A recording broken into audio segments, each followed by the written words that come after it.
आज हम लोग यानी रीजनिंग का एक नया टॉपिक यानी चैप्टर पढ़ने जा रहे हैं जिसका नाम क्या है, एनालॉजी। कौन सा चैप्टर है? एनालॉजी का आज हम लोग एक नया चैप्टर पढ़ने जा रहे हैं जिसे हम लोग समानता या सादृश्यता भी कहते हैं। जिसे समानता या हम लोग क्या कहते हैं, सादृश्यता भी कहते हैं। ठीक है ना। अच्छा, एनालॉजी कितने प्रकार का होता है? जो हम लोग पढ़ने लगते हैं एनालॉजी, तो वो कितने प्रकार का होता है? तो आप देखते हैं ये 4 प्रकार के हम लोग वैसे पढ़ते हैं। एक होता है अल्फ़ाबेट पर आधारित,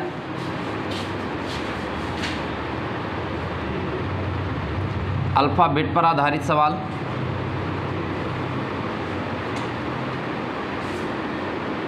या प्रश्न होते हैं। अगर हम दूसरा कहें तो किस पर आधारित होते हैं? नंबर सीरीज पर।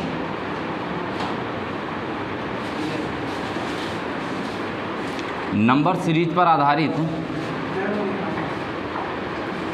प्रश्न, ये दूसरा टाइप है, मतलब एनालॉजी का ये दूसरा टाइप है, नंबर सीरीज पर आधारित।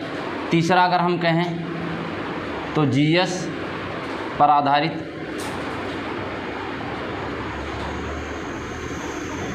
जीएस पर आधारित प्रश्न। और तीसरा जो है नंबर पर आधारित।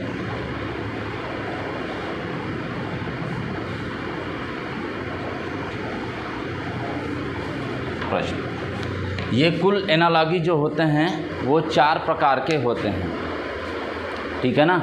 एनालॉजी जो होते हैं वो कुल 4 प्रकार के टाइप से हम पढ़ते हैं। पहला होता है अल्फ़ाबेट पर आधारित सवाल। अल्फ़ाबेट पर आधारित सवाल इजी होते हैं, लेकिन सबसे ज़्यादा आपका जो टफ होता है वो जीएस पर जो आधारित सवाल होते हैं। उसके बाद क्या है आपका नंबर सीरीज पर। ठीक है ना। तो नंबर सीरीज वाला हमको सही से पढ़ना है और सबसे ज़्यादा जीएस वाला। जीएस के लिए आप लोगों को ये ध्यान रखना है कि हमको कौन कौन सा टॉपिक भी जो आपका तैयार है। जैसे आप अगर ज्योग्राफी पढ़ते हैं, आपको ज्योग्राफी आना चाहिए। और आपको क्या है, हिस्ट्री पढ़ते हैं तो हिस्ट्री आना चाहिए। बायोलॉजी से ज़्यादातर रिलेटेड यानी क्या है क्वेश्चंस इसमें देता है, बायोलॉजी से रिलेटेड देता है। नंबर सीरीज में एसएससी में सबसे ज़्यादा क्वेश्चन पूछते हैं आपको। ठीक है ना, नंबर सीरीज से। तो नंबर पर आधारित सवाल आज ये हम लोग क्या करेंगे, यही जो है पहला यानी हम लोग पढ़ेंगे। पहला मान लीजिए, ये दूसरा मान लीजिए, हम लोग उल्टा क्रम से लिख दिए हैं। ठीक है ना। जो इजी है उसे लास्ट में पढ़ेंगे। तो नंबर सीरीज पर आधारित सवाल आज हम लोग क्या करेंगे, शुरू कर रहे हैं। ठीक है ना। आज हम लोग कौन सा, किस पर आधारित प्रश्न शुरू कर रहे हैं? नंबर पर आधारित प्रश्न। नंबर पर आधारित प्रश्न भी क्या होते हैं, जब हम लोग लगाने लगते हैं प्राथमिकता के आधार पर, हम लोग इसे भी करते हैं कि किसको सबसे पहले प्राथमिकता देते हैं। एनालॉजी एक ऐसा चैप्टर है, ध्यान से सुनिएगा, एनालॉजी एक ऐसा चैप्टर है कि इनके जब तक हमको विकल्प नहीं मिलेंगे तब तक हम इसका सही जवाब नहीं दे सकते। क्योंकि 4 अगर ऑप्शन मिल रहे हैं तो हो सकता है कभी कभी कि क्या होते हैं, 2 ऑप्शन सही हो जाते हैं, हो सकता है कभी कभी 3 ऑप्शन भी सही हो जाते हैं, हो सकता है कि कभी कभी 4 ऑप्शन भी क्या हो जाते हैं, इसके सही हो जाते हैं। तो एनालॉजी एक ऐसा चैप्टर है जो पूरा डिपेंड होता है किस पर, यानी ऑप्शन पर। ऑप्शन अगर दिया है तभी आप इसका सही जवाब दे पाएंगे, अन्यथा कभी भी सही जवाब नहीं दे पाएंगे। क्योंकि मान के चलिए बनाया, अगर हमने कोई क्वेश्चन बनाया है तो क्या किया हमने, अपने अनुसार बनाया है ना। जब तक अगर क्या नहीं देंगे, ऑप्शन नहीं देंगे, तो क्या करेगा वो स्टूडेंट भी वहाँ तक नहीं पहुँच पाता है। तो इसीलिए ये पूरा आधारित जो है, यानी नंबर पर आधारित या एनालॉजी पूरा जो टॉपिक है वो ऑप्शन पर डिपेंडेड है। तो सबसे पहले हम लोग क्या करते हैं कि अभाज्य संख्या को देखते हैं। अभाज्य संख्या को सिलेक्ट करेंगे। अगर वो अभाज्य संख्या से अगर वो प्रश्न का आंसर आ गया है तो आपका आंसर क्या होगा, वही होगा। दूसरा क्या होता है, वर्ग या घन पर आधारित होता है। मतलब अगर आपका वर्ग से आ गया है, ठीक है ना, वर्ग से नहीं आया है तो किससे आ जाएगा, घन से आ जाएगा। अगर घन से भी नहीं आया है तो कोई भी घात से आएगा, घातांक जिसे हम लोग कहते हैं, वो घातांक से यानी क्या किया होगा, दिया होगा। तीसरा अगर हम कह देंगे भैया, पहला अभाज्य संख्या हो गया, दूसरा वर्ग हो गया, घन हो गया, और हम कह देंगे डिवीजन यानी भाग। ठीक है ना, या हम क्या कह देंगे, गुणा, कोई भी आ सकता है। देखो भाग या गुणा का मतलब हम क्यों लिख रहे हैं, अगर आप राइट से, जैसे अगर हमने क्या किया, लेफ्ट से राइट चले तो अगर उसमें क्या दिया है भाग, तो आप क्या करेंगे, राइट से जब लेफ्ट चलेंगे तो वही क्या होगा, मल्टीपल का रूप होगा। जैसे अगर हमने लिख दिया है, आप ध्यान से देखें, 21 को अगर हमने 3 बनाया है, इसका मतलब क्या है, 21 का मतलब अगर हम इसे 21 को अगर हमने क्या किया है, 3 बनाया है, तो इसका मतलब क्या है, यानी 21 को, यानी 21 में भाग किया है कि नहीं भाई, 21 में किससे भाग किया है, 7 से भाग करके ला दिया है 3। लेकिन भाई ऐसा भी तो हो सकता है ना कि जब हम इससे चलेंगे तो वो क्या दे रखा है, 3 में 7 से क्या कराया है, मल्टीप्लाई करा के बनाया है। तो एक ही चीज़ क्या है, वो भाग भी हो सकता है और क्या हो सकता है, गुणा भी हो सकता है, ठीक है ना। फिर क्या होगा, जोड़ पर या घटाव पर, जोड़ या घटाव पर। और अगला क्या होगा, तार्किक। तार्किक यानी क्या होगा जिसमें हमको क्या करना पड़ेगा, अपना थोड़ा सा लॉजिक लगाना पड़ेगा, जो इन पर आधारित आएंगे, ठीक है ना। तो हम लोगों ने क्या पढ़ा, एनालॉजी, यानी जिसकी हिंदी क्या होती है, समानता या सदृशता होता है। ये कितने टाइप पर बेस होते हैं क्वेश्चन, तो आप देखेंगे 4। पहला क्या होता है, हमने कहा है कि नंबर पर आधारित आपको संख्या दे दी जाएंगी और उनसे आपसे प्रश्न पूछेगा। उसके बाद क्या होगा, जीएस, जो सबसे इम्पॉर्टेंट यही होता है। अगर कोई स्टूडेंट परीक्षा में अगर नहीं करके आ पाया है तो वो क्या होता है, जीएस पर आधारित, क्योंकि बायोलॉजी से अगर रिलेटेड दे दिया, स्टूडेंट बायोलॉजी कम पढ़ते हैं तो वहाँ से। और दे रखा है नंबर सीरीज पर आधारित प्रश्न, का मतलब है नंबर सीरीज दे दिया जाएगा। ये ज़्यादातर आपको एसएससी में पूछा जाता है, 3 नंबर सीरीज दे दिए जाएंगे, यानी ऐसे ही क्रम में कौन सा विकल्प आपका सही होगा वो दे देता है। चौथा, अल्फ़ाबेट पर आधारित सवाल, ये सबसे ज़्यादा बच्चे करके आते हैं परीक्षा में। अगर हम लोग बैठते हैं तो क्या करते हैं, सबसे ज़्यादा यानी क्वेश्चन जो है अल्फ़ाबेट का ही करके आते हैं। कोई भी बच्चा यानी 99% आप समझ सकते हैं सही करके आते हैं, बहुत कम ही बच्चे गलत करते हैं, ठीक है कि नहीं है। तो ये हो गया। और नंबर पर आधारित हमने कहा कि जब हम लोग करने लगेंगे कोई भी इन चारों सवालों को करने लगेंगे तो भाई चारों सवालों में तो आएगा नहीं, जैसे अल्फ़ाबेट पढ़ने लगेंगे उसमें अभाज्य संख्या नहीं आती है। अगर हम अल्फ़ाबेट पढ़ रहे हैं तो उनमें अभाज्य संख्या क्या होती है, नहीं आती है। और नंबर सीरीज पढ़ेंगे उसमें अभाज्य संख्या आएगी, उसमें वर्ग आएगा, घन भी आएगा, घातांक भी आएगा। नंबर सीरीज पढ़ेंगे उसमें जोड़ घटाव आएगा, भाग गुणा भी आएगा, ठीक है ना, और कोई तर्क भी लगेगा उसमें। तो नंबर सीरीज अगर करने लगेंगे वो इस पर डिपेंड होगा, नंबर वाले सवाल करने लगेंगे यानी वो इस पर डिपेंड होगा, जीएस वाले नहीं डिपेंड होंगे। इसका मतलब ये तो हम लोगों का दोनों अलग है, ठीक है ना, हम इसे अलग पढ़ेंगे। तो आज हम नंबर पर ही आधारित सवाल यानी ये जो पहला टॉपिक है इसी को हम लोग क्या करेंगे, कंप्लीट करेंगे। तो क्वेश्चन देता कैसे है, ध्यान से देख लीजिएगा। पहले जैसे दे दिया है 4 अनुपाते में 64, समानुपात 5 दे रखा है, इसके बाद क्वेश्चंस मार्क दे रखा है, ठीक है ना। अब हमने ऑप्शन दे दिया है, ऑप्शन यहाँ पे बना के दे रहे हैं।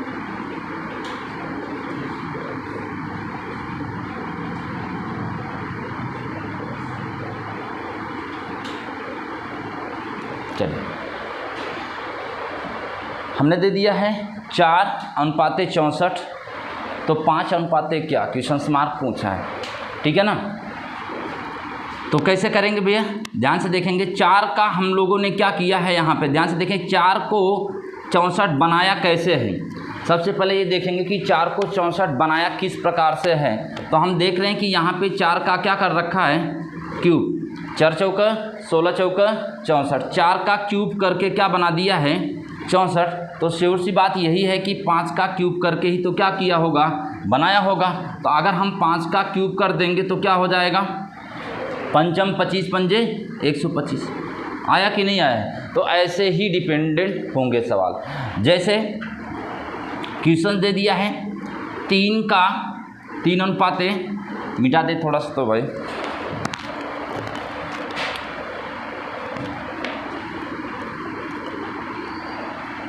ताल लीजिएगा इसे।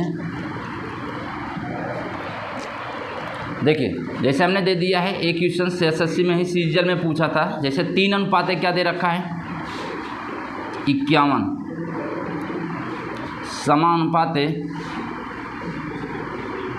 11 अनुपाते क्वेश्चन मार्क। पहला ऑप्शन,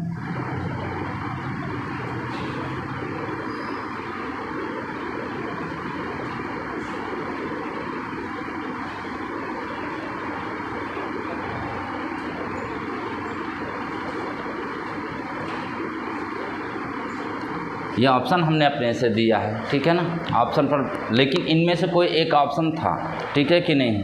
तो ये ध्यान से देखना है 3:51, तो समानुपात 11 क्या है, ये आपसे क्वेश्चंस मार्क में दे रखा है, पूछा है। तो ये हम आपको बता रहे हैं, लेकिन हम आपको ये बताएंगे ना, सबसे पहले आपको वर्ग वाला पढ़ना है। सबसे पहले आप वर्ग वाला पढ़िए, फिर आप क्या करिए, वर्ग और घन दोनों पढ़िए, फिर वर्ग और जोड़ पढ़िए, जो भी आपको तरीका, लेकिन ये आपको बता रहे हैं कि पूछा कैसे गया था। तो आप ये ध्यान से देखेंगे कैसे दे रखा है, 3 से 51 बना कैसे है, 3 से 51 बना कैसे है। तो हम लोगों ने सबसे पहले क्या किया भाई, 3 से 51 बनाने के लिए, तो 3 का पहले हमने क्या किया है, क्यूब किया है। 3 का हमने सबसे पहले क्यूब किया है, तो 3 तिरिक का 9 तिरिक कितना हो गया है, 27, ठीक है ना। फिर 27 हो गया, 27 में 2 का हमने क्या किया है, गुणा। ध्यान से देखिएगा, 3 का हमने सबसे पहले क्यूब किया है, आ गया है 27, 27 में 2 का गुणा किया है, आ गया है कितना, 54। फिर वही संख्या जिसका हमने क्यूब किया है, उसी संख्या को हमने क्या कर दिया है, घटा दिया है, तो आपका आंसर कितना आ गया। इतना बड़ा लॉजिक एक आपके दिमाग में नहीं जाएगा जब तक आपका इस पर प्रैक्टिस नहीं होगा या कमांड नहीं होगा। ये है सीजीएल 2020 वाला क्वेश्चन है। अच्छा, यह ध्यान से देखेंगे 11 का कैसे हम निकालेंगे। जब 11 का निकालेंगे तो हूबहू यही पैटर्न इसमें भी हम तो अप्लाई कराएंगे। 11 का सबसे पहले हम क्या करेंगे, क्यूब कर दिए। 11 का क्यूब करने पर आया कितना, 11 ग्राम में 121 ग्राम में 1300 क्या होता है, 31। इसका मतलब आपको किसकी ज़रूरत पड़ रही है। देखो, हम केवल आपको ये बताना चाह रहे हैं कि अगर हम यानी एनालॉजी टॉपिक पढ़ रहे हैं तो उसमें किसकी ज़रूरत पड़ेगी, आपको उसमें जीएस की ज़रूरत पड़ेगी। उसमें आपको 1 से लेके 50 तक, यानी 1 से लेके 50 तक आप वर्ग भी क्या करेंगे, याद रखिए। और उसके बाद कम से कम आप 30 तक क्या करेंगे, घन याद रखना पड़ेगा। आपका कैलकुलेशन बढ़िया होना चाहिए, आपका टेबल आपको आना चाहिए, कम से कम 20 तक तो आने चाहिए अच्छे से। तो हमने कहा है कि 11 का हमने क्या कर दिया, क्यूब किया। देखिए वही तो कर रहे हैं ना जो इसमें लगाए हैं। तो 11 का क्यूब किया तो 13 से 31 आ गया। फिर हमने कहा है कि इसमें 2 से क्या कर देंगे, गुणा कर देंगे। गुणा कर देंगे तो एक ऑप्शन और दे रहे हैं भैया, इनमें से कोई नहीं, नन ऑफ दीज। क्योंकि अगर मान चलिए हमने हो सकता है ऐसे ही ना बनाए हों, नन ऑफ दीज। चलिए, तो हमने यहाँ पे दे दिया है 1331। इसका हम क्या करेंगे, गुणा करेंगे। यही तो रूल किया ना, 1331 का 2 से गुणा, यानी 2 में गुणा करेंगे। 2 एकम कितना हो जाएगा, 2, 2 3 कितना हो जाएगा, 6, और 2 3 कितना हो जाएगा, 6, और 2 एकम कितना हो जाएगा, 2 हो जाएगा। तो कितना आ गया, कुल मिला के 2600 कितना आ गया, 62 आ गया। फिर हमने कहा है क्या हमको घटाना है, यानी 11 को ही क्या कर दीजिएगा, घटा दीजिएगा। 11 को ही क्या कर दीजिएगा, घटा दीजिएगा। तो जब 11 को घटाएंगे तो 2 में से 1 जाएगा, कितना होगा 1, 6 में से 1 जाएगा, कितना होगा 5, और फिर यहाँ पे क्या हो जाएगा 6, और क्या होगा 26 51। हमने तो यहाँ पर क्योंकि देखो नंबर थोड़ा सा मिसप्रिंट अगर आप करेंगे तो गड़बड़ हो जाएगा, यानी नन ऑफ दीज होगा। लेकिन हूबहू यही स्ट्रक्चर का सवाल यहाँ पे अगर हम दे रहे हैं तो देखिए इसी सवाल को दे रहे हैं, बस क्वेश्चंस वक्त अब आ जाएगा, वही ऑप्शन आएगा 3:51 समानुपात में 7 क्या दे रखा है। अब बताएंगे 7 क्या। अब ऑप्शन वही दे रहे हैं, ऑप्शन में कोई भी यानी चेंजिंग नहीं करेंगे, ठीक है ना। 5 ऑप्शन, क्योंकि आपको 5 ऑप्शन इसमें मिल रहे हैं। सी 669 और डी 559 है, और ई जो है नन ऑफ दीज है। कैसे कर रहे हैं, देखिए आपको पता चल गया। एक वाला तो हमने पढ़ लिया, वैसे आया कहाँ से है, 3:51 से। तो आप यही कहेंगे 3 का पहले क्या किया गया है, क्यूब किया गया है। तो आया कितना है 27, उसमें हमने 2 से गुणा किया है, आया कितना है 54, और 54 के बाद हमने 3 क्या कर दिया है, घटा, वही संख्या घटाया है, यही संख्या। तो कितना आ गया है 51। तो ऐसे ही रूल इसमें भी लगेगा।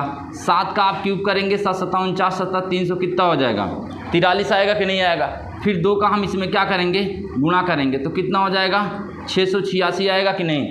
अरे आप गुणा करके देखिए ना, 2 3 6, 2 चौके 8, 2 3 686। अब उसमें आपको क्या घटा देना है, 7 क्या कर देना है, घटा देना है। तो 7 घटाएंगे तो क्या हो जाएगा, 16 में से 7 घटाएंगे 9, यहाँ पे कितना होगा 7, यहाँ पे 6।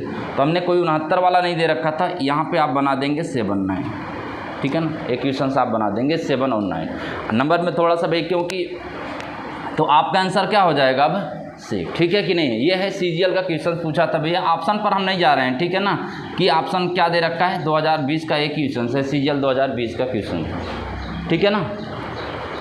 समझ में आया कि नहीं है? ये हम आपको बता रहे हैं कि आएगा कैसे, लेकिन अब तो हमको एक वे में चलना है ना, कि एक वे में क्वेश्चंस कैसे पूछेगा, एक वे में ही हम आपको बताएंगे। ये तो दे रखा है कि ऐसे भी पूछेगा, आप कैसे करेंगे, कितना तेज दिमाग आप लगा सकते हैं। तो इस पर दिमाग तब आपका दौड़ेगा जब आपकी इस पर क्या होगी, खूब क्या होगी, प्रैक्टिस होगी। ठीक है ना।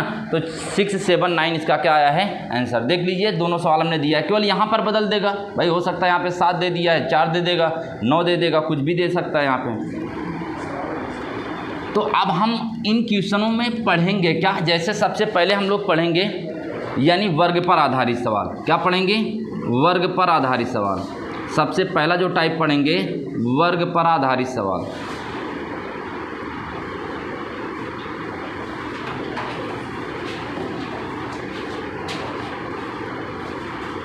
सबसे पहले हम लोग क्या पढ़ेंगे, वर्ग पर आधारित सवाल पढ़ेंगे। ठीक है ना।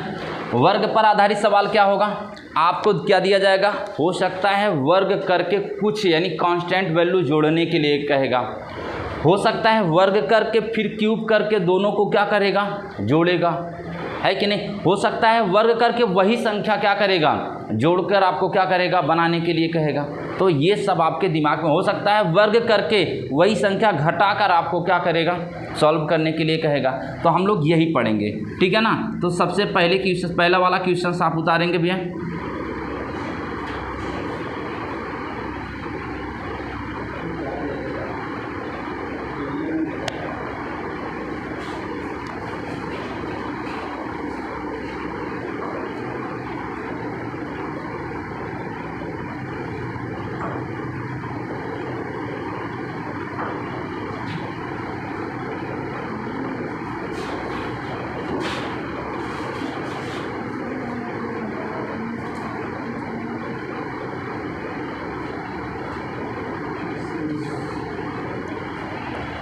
तो इसका आंसर क्या होगा भैया।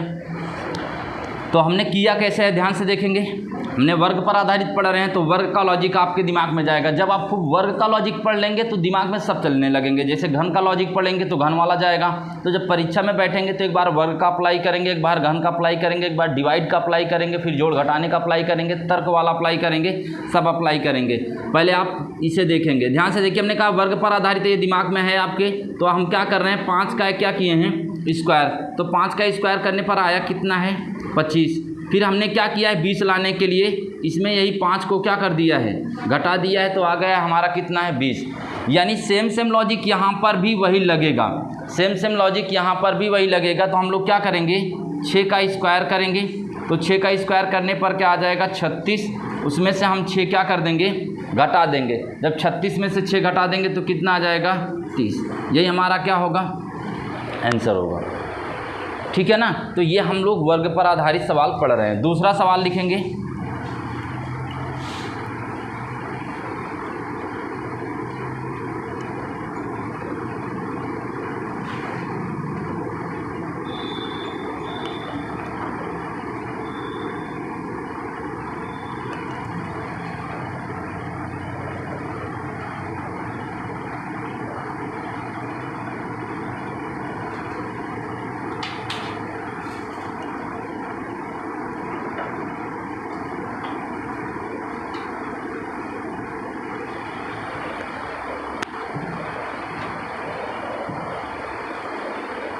ये दूसरा सवाल है। दे रखा है 7:56, फिर समानुपात में, फिर यहाँ पे क्या दे रखा है, क्वेश्चन मार्क है। यहाँ पे पूछा है आपसे, दे रखा है 72। तो जहाँ पे क्वेश्चन मार्क है वहाँ पे कौन सा अंक आएगा, ये आपको क्या करना है, यानी सॉल्व करना है। तो कैसे करेंगे, ध्यान से देखिए। 7 है, यहाँ पे 56 आया, तो इसका मतलब आपके दिमाग में जाना चाहिए कि एक बार स्क्वायर करके देखें। 7 का स्क्वायर हमने कर दिया, 7 49 में फिर कितना आ जाएगा, 7 हमने क्या कर दिया, जोड़ दिया, 9 7 16 56 हो जाएगा। फिर ऐसे ही 72 भी तो आया होगा। अच्छा, हम एक बार 6 का स्क्वायर करके देखेंगे। 6 का स्क्वायर करके देखेंगे, 6 छंग 36 में 6 जोड़ेंगे कितना हो जाएगा, 42। 7 का स्क्वायर कर देंगे तो यही आएगा। 8 का स्क्वायर करेंगे, 8 आई 64। 64 में क्या करेंगे, 8 जोड़ देंगे तो कितना हो जाएगा, 72। इसका मतलब हमारा जो आंसर होगा वो क्या होगा, 8 होगा, क्योंकि प्रश्नवाचक चिन्ह की जगह पर क्या आएगा, 8 आएगा। ठीक है ना। तो इन दोनों को उतार लीजिए और धीरे धीरे लेवल बढ़ेगा। आपको थोड़ा थोड़ा पता होना चाहिए कि यहाँ पर हमने घटाने का रूल लगा दिया, वो स्क्वायर करके यहाँ पे स्क्वायर करके जोड़ने का रूल लगा दिया। अब स्क्वायर करके कोई एक कांस्टेंट वैल्यू हम रखेंगे, उसे भी देख लेंगे, ठीक है ना। उतार लिए भैया, चलिए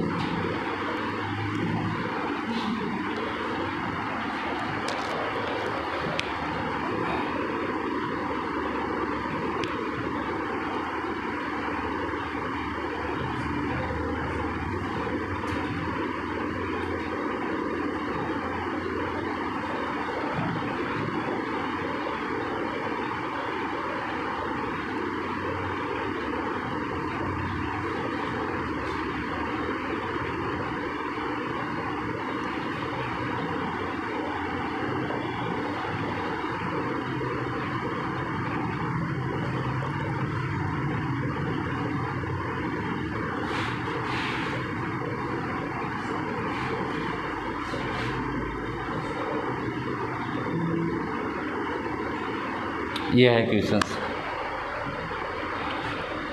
3 को हमने 36 बनाया है, फिर समानुपात 5 को हमने क्या बना दिया है, 5 के बाद क्या है क्वेश्चन मार्क। तो 3 से 36 आया कैसे है, 5 के बाद, यानी 5 के बाद क्वेश्चन मार्क है, इसका मतलब है इन्हीं को हम सॉल्व करके क्या करेंगे, इन चारों ऑप्शनों में से कोई एक ऑप्शन क्या होगा, आएगा, ठीक है ना। तो हमने क्या कहा भैया, 3 का हम कैसे लाए हैं 36, ध्यान से देखेंगे। सबसे पहले यही है, इसमें 3 का हमने क्या किया है, सबसे पहले स्क्वायर किया है। तो 3 का स्क्वायर करने पर क्या आ गया बाबू, 3 त्रिका 9। फिर हमने 3 का क्या कर दिया है, क्यूब कर दिया है। 3 त्रिका 9, त्रिक कितना हो जाएगा 27। तो 27 में 9 जोड़ देंगे तो कितना हो जाएगा। ये लॉजिक है, ये अप्लाई होते हैं, इसीलिए आपको हर एक तरीका बता रहे हैं। ये हर एक तरीका का मतलब है ये भी तरीका होता है। तो आप जब कभी भी यानी क्वेश्चंस देखेंगे, प्रैक्टिस देखेंगे, तो उसमें आप ये भी अप्लाई करेंगे, ठीक है ना। जितना ज़्यादा प्रैक्टिस करेंगे आपको आएगा अच्छे से। तो यहाँ पे 27 में 9 जोड़ दिए तो कितना होगा 36। अच्छा, जैसे हमने यहाँ पे क्या किया है, 5 का स्क्वायर करेंगे तो कितना हो जाएगा 25, और 5 का हम क्यूब भी कर देंगे। तो 5 का क्यूब करेंगे तो कितना होगा 5 25 पंजे 100, और दोनों को अगर हम जोड़ दिए हैं तो कितना आ गया है, यही तो यहाँ पर अप्लाई किया ना, दोनों को जोड़ दें हैं। तो दोनों को 125 में 25 जोड़ेंगे तो कितना हो जाएगा। ये वर्ग का है, ये किसका है, वर्ग पर आधारित सवाल है। तो वर्ग का मतलब आपको इसमें वर्ग एक देगा, जरूरी नहीं कि दोनों वर्ग दे, वर्ग देगा, वर्ग में कुछ जोड़ देगा, फिर वर्ग देगा, वर्ग में कुछ घटा देगा, फिर वर्ग देगा, वर्ग में कुछ किसी से क्या करेगा, क्यूब करके उसमें क्या करेगा, ऐड करेगा, ठीक है ना। वर्ग करने के बाद वो क्या करेगा, किसी से गुणा भी कर देगा।